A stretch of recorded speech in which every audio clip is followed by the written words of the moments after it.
Hi, and welcome back to COMM1260. This is week number 12. We're going to continue talking about job search communications. Specifically, this week, we're going to talk about the cover letter.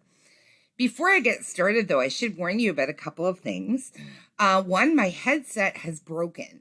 So I'm recording this using an external mic, so I may sound a little echoey or a little bit different. I think you're also going to hear a little more background noise today. I adopted a new cat, and she's in with me, and she meows a fair bit. So if you hear any meowing, just know that's my little assistant sitting beside me and helping me record today. As I mentioned, this week we're going to talk about the cover letter. We're going to look specifically at job ads, and we're going to talk about cover letter strategy. But I also wanted to draw your attention to the fact that I have put up a bonus interview with somebody named Lena Bruni, who's an RPN that graduated from Niagara College. She was an excellent student, did very well in the RPN program, and has been working as a nurse. I asked her some questions in the interview that I think will be helpful to you. I also asked in the course chat if you had any questions for her, and I've asked her some of the questions that came up. So we go through everything from what you wear at a job interview to what the best type of nursing shoe is to what the licensing exam is like. The interview runs for about half an hour, but I think it is a really, really good listen. Again, it's not part of the course. You don't need to study or take notes or anything, but I think it's a good introduction to what life is like as a new grad. She talks about a variety of things, and I think all of which are really, really helpful. So please check that out. I have that listed on YouTube as the interview with Lena Bruni. She's also agreed to share her cover letter and her resume with you so that you can take a look at what she submitted and what got her a job in nursing. And I'm going to upload those into the week 12 folder so that, again, you can take a look at them. I will ask you, though, to please be respectful and use integrity, use these documents with integrity. So she hasn't given permission for people to copy what she's written. She just wanted to provide it to you as an example. So again, please be respectful of the fact that that is her personal resume and that is her personal cover letter. So please do not borrow anything directly. It's just supposed to be for a guide. Okay, so this week we're talking about actually looking for the job. You have your resume prepared. We're now going to go into talking about how you target specific jobs. And the first thing to do is to think about job ads and how you're going to find them. I wish there was one central place where all the job ads in Ontario or all the job ads in Canada were located. But unfortunately, they're peppered all over the place. And there's a variety of places that you want to start looking. You may even want to start keeping an eye out now, just so that you're seeing what jobs are out there and seeing what places are hiring and what they're looking for. The first place I think that you'll want to take a look is Niagara College's Career Services webpage. You can access that from the main page. We have job postings on the Career Services page where employers have contacted Niagara College specifically looking for Niagara College students or graduates. So that's a great place to start because they're actually looking for you, okay, if you go there. There's also a variety of other career search documents and help that you can take a look at there. So that's a great place to start. Indeed.com seems to now becoming the sort of major job search engine that people are using. So that's another one to familiarize yourself with.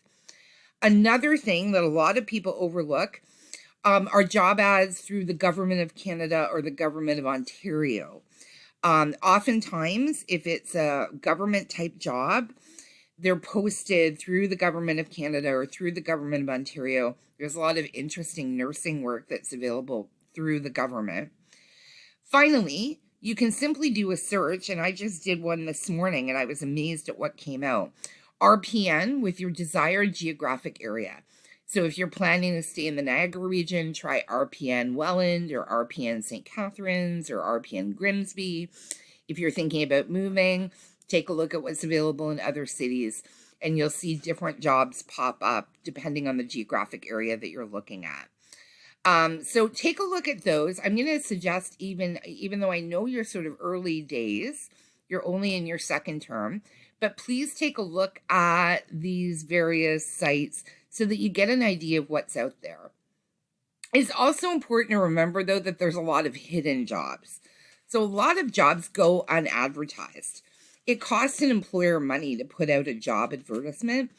So a lot of them can be kind of lazy, right? And they just depend on people finding them or finding out in another way other than an ad that there is a job available. What you want to do there is you really want to build a network of friends in healthcare. So as you're working and as you're on placement, you want to make sure that you're connecting with people that work in the industry, because oftentimes you hear about jobs simply through word of mouth. Somebody may say, hey, my employer is hiring 3 RPNs, or my employer is looking for PSWs. And simply by knowing someone, you get the sort of inside track on what they're hiring for. I'm going to suggest also that you create a LinkedIn profile. Some of you may already have a LinkedIn profile. Some of you may not.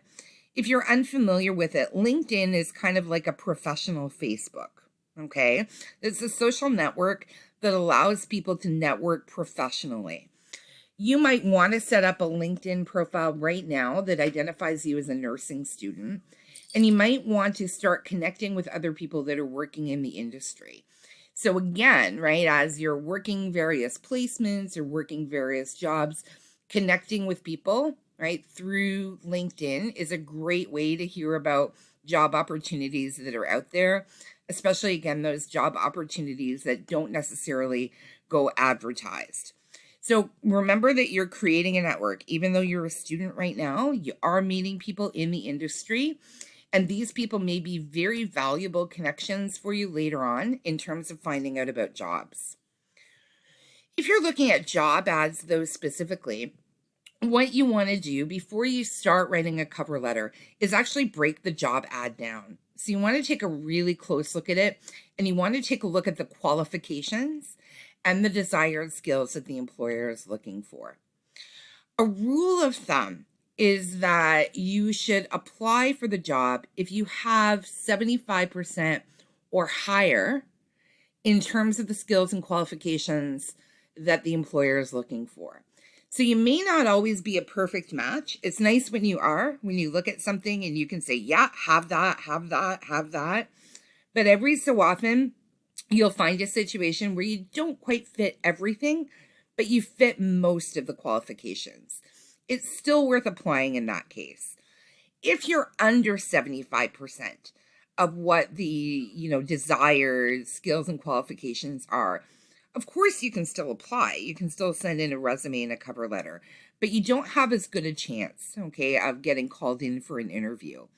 So you really want to assess your own skills and your qualifications against the job ad to make sure that you would actually be a good fit for that particular job at that moment in time.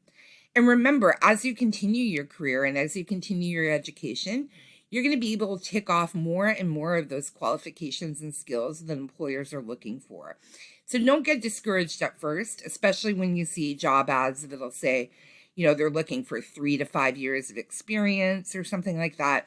You will get there, okay? So those jobs might not be accessible right now, but they're still important to take a look at because it gives you an idea of the skills and qualifications that you might want to build so that you can apply to those jobs in the future. I'm going to actually just now pull up in Word a job ad, and this is a real job ad that's out there right now. It's for a RPN job at a nursing home in Stony Creek. It's a full-time permanent position, and they're looking for RPNs. They also indicated in the title of their advertisement that they were open to new grads. So this is the kind of job ad that you might see as a new RPN graduate. If you take a look, we're going to sort of break the job ad down, okay? And you'll see that they sort of have a little introduction, right? And right away, they're starting to list their desires, the kind of things that they want, okay? Carrying out nursing interventions within the scope of practice, skill and judgment, okay? Excuse me, and taking responsibility for consequences of decisions and actions. Okay, so that's a real sort of key. Okay, this is really what they're looking for. But then they go on and they list other key responsibilities. If you take a look, right? What they're looking for in terms of CQI, what they're looking for in terms of professional practice, what they're looking for in terms of clinical practice. And then, and there's a lot they're looking for in terms of clinical practice, what they're looking for in terms of leadership, what they're looking for in terms of teamwork and communication, and what they're looking for in terms of safety. Okay, so it's a pretty, I'll give this job ad to you so that you can actually take a look at it. It's a pretty extensive list of things that they're looking for. But the nice part about them listing out all of these key responsibilities that they're hoping applicants will have is that it gives you a bit of a hint or a bit of an idea of what you can include in a cover letter. I can hear my cat meowing there. She agrees with me. Excuse me. Hi, Ari. We're doing job ads today, Ari. Okay? Excuse me. So like I was saying, this gives you a good sense of what to highlight about yourself in the actual cover letter that you'll be writing. So let's go and talk about the actual cover letter itself. There is a specific strategy that you want to use when you're writing a cover letter. In terms of format, though, you're simply going to be using business letter format, but you can make it a little prettier or a little more stylish than your typical business letter. So you may decide that you want to have a signature font. You may design your own letterhead, your own sort of personal brand. You can have it coordinate with your resume, but the actual sort of structure or, you know, the stuff that you include follows that business letter format that we covered in 1160. I'll go over that again, though, quickly with you to remind you. The actual important part, really, though, is the writing strategy. And generally, it's recommended that you use a 3-paragraph strategy in a cover letter and that you break it down by chunk, okay, by paragraph, so that you're giving the person who's reading the cover letter the best representation of who you are.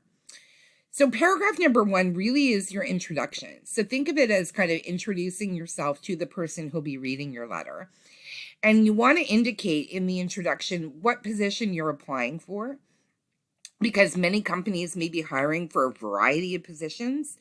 You want them to know right away what job it is that you're actually applying for, how you found out about the job. So was it through a job ad online? Okay, was it through a recommendation of a professional content? Excuse me, contact? And then one little fact about you that makes you an ideal candidate. So something to really grab the person's attention so that they'll continue reading that letter and they're not simply going to throw your cover letter and your resume in the pile that they're not going to interview. Paragraph number 2 is where you're really going to do the work. Excuse me. Sorry, very dry today. Paragraph number 2 is the sales pitch. Okay, if you're good at sales, if you've worked in retail or some kind of sales job, you know about the sales pitch. This is where you're going to identify the skills and qualifications that you personally can bring to the job. This is where you really want to highlight your areas of excellence. Okay, please don't be shy. Please don't be modest here. Okay, this is where you are selling yourself. You're telling the person that you're writing to why you're so excellent. You want to match the skills and qualifications and areas of excellence that you have against the job ad. So if they're saying that they're looking for somebody who is skilled with teamwork, this is where you want to show off the fact that you have excellent leadership or excellent teamwork skills. Mention that, okay? Tell them. Don't assume that they'll, know that you have them. You need to let them know what skills and qualifications you are bringing to the table. Like I said, this is where the real work is. This is the hardest part. So again, I always recommend going through the job ad, maybe highlighting, some of the skills and qualifications that you know you're excellent with, and then addressing those in your paragraph number 2. Paragraph number 3 is the close. This is where you're going to try to close the deal. And here you're going to express appreciation for the person taking a look at your resume and cover letter. You're going to actually come out and request an interview.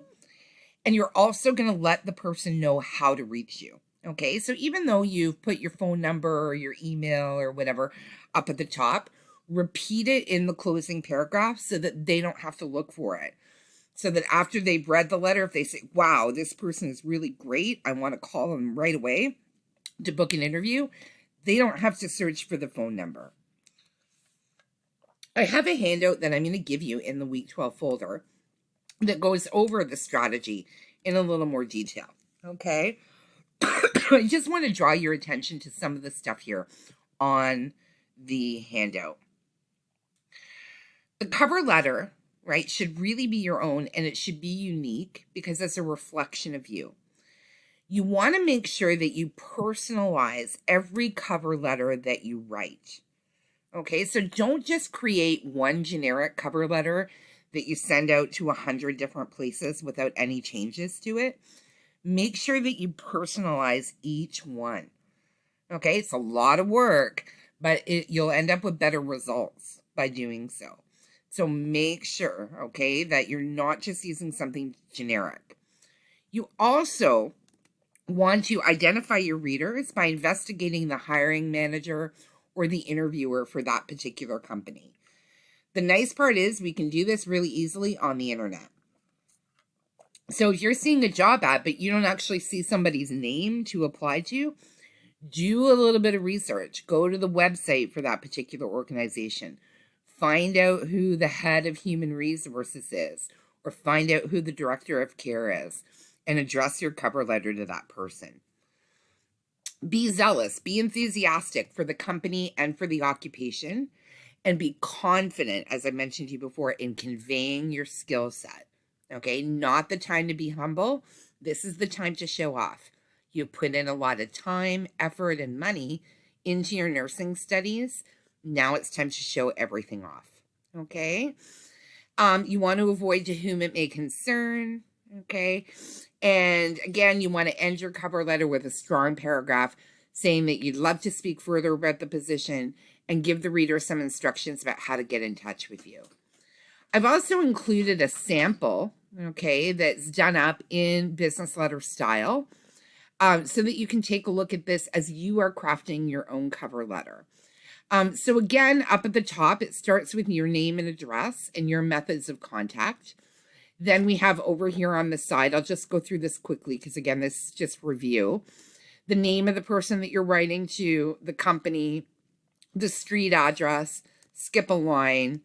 The date that you're writing, skip a line, dear so-and-so, colon. And then we have our 3-paragraph strategy. So your introduction, and I have in this sample letter a little bit more. You can read through this about crafting an introduction. Your second part where you're going to do the sales job about your skills and your qualifications. And then your sort of little concluding or your close paragraph where you're going to express appreciation and ask for the opportunity for an interview. Writing a cover letter is difficult. It does get easier the more and more you do it. But really, again, I don't think you can go wrong as long as you really think of it as a sales job for you. You're trying to sell yourself to that employer and to show them why you'd be an excellent employee and why you'd be a good choice for them to call for an interview. It goes without saying that you want to be really careful about your grammar, spelling, and punctuation in a cover letter. Really careful, So you want to watch it because if you have errors in your cover letter, excuse me, the person who's reading it may actually think that you're not really paying attention to detail, or you're not being careful with what it is that you're sending out, and they can, make a snap judgment on you simply based on a typo, okay, or a punctuation error. So be really, really careful with it and aim for perfection. Okay, that's absolutely what you want with your cover letter. You're going to have an opportunity this week to work on a cover letter. I'm going to give you a job ad or a couple of job ads that you can pick. And our assignment for this particular week will be creating that cover letter. I hope it'll give you a good start from when you start looking for work, either for some time off that you have coming up or for your actual first nursing job after you graduate. So in our next video, I'm going to go through the assignment and point out a few things, and then I'll let you get down to work for this week. I'll talk to you in the next video.